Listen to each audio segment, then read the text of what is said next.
भगवान श्री कृष्ण उत्तर गीता में अर्जुन से कहते हैं, आहार निद्रा भय मैथुनम च समान्यमेतत् पशुभिर्नराणां ज्ञानम नराणाम अधिकम विशेषो ज्ञानेन हीना पशुभिः समाना। भगवान कृष्ण कहते हैं, आहार भोजन करना, निद्रा सोना, भय और मैथुन अर्थात संतानोत्पत्ति, मनुष्य और पशु दोनों में ये चार बातें समान रूप से पाई जाती हैं।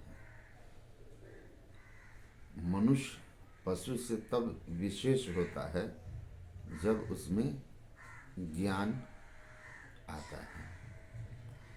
ज्ञानम नारायणम अधिकम, ज्ञान की अधिकता मनुष्य को पशु से विशेष बनाती है। कौन सा ज्ञान? खाना पीना सो जाना, यह तो काम है पशु समान। कौन सा ज्ञान? ज्ञानान मोक्षमाप्नोति, जिस ज्ञान से मोक्ष की प्राप्ति होती है। जो ज्ञान हमें मोक्ष अर्थात दुख से मुक्त करता है। सा विद्या या विमुक्त है, विद्या वह है जो हमें मुक्त करती है। किससे मुक्त करती है? इंद्रियों की दासता से मुक्त करती है,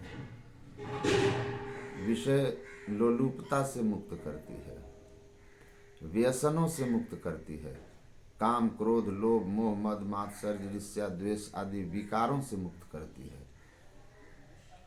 दैहिक दैविक भौतिक मानसिक सभी दुख तापों से मुक्त करती है, और सबसे बढ़कर जन्म और मरण के चक्र से मुक्त करती है।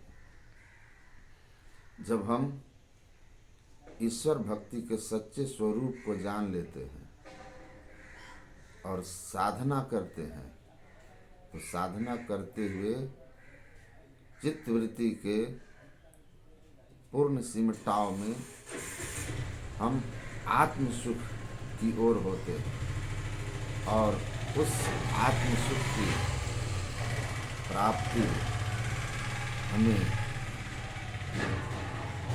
सारे दोष दुर्गुणों से, व्यसनों से, इंद्रियों की लोलुपता उनकी दासता से और यम के पाश जन्म और मरण के चक्र से, कर्मों के बंधन से छुड़ा देती है। कर्म की हो ही स्वरूप ही चिन्ह, आत्मस्वरूप की प्राप्ति, वह ज्ञान जो आत्मबोध कराता हो,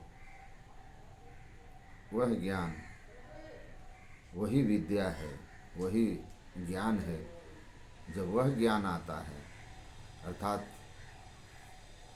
ईश्वर भक्ति की ठीक ठीक युक्ति अंतर्मुखी होने के लिए योग साधना का ज्ञान ही एकमात्र वह ज्ञान है जो हमें मुक्त करती है, जो हमें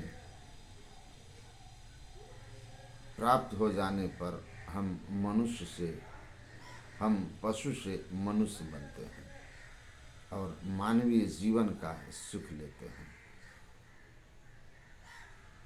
मानवीय जीवन के मर्म को समझ पाते हैं, और बड़े भाग मानुष तन पावा, सुर दुर्लभ सब ग्रंथि गावा। यह मनुष्य शरीर देव दुर्लभ है, इस बात की अनुभूति भी उसी स्थिति में होती है जब बहिर्मुखता से, इंद्रियों की लोलुपता से आत्म सुख की ओर हमारी गति होती है।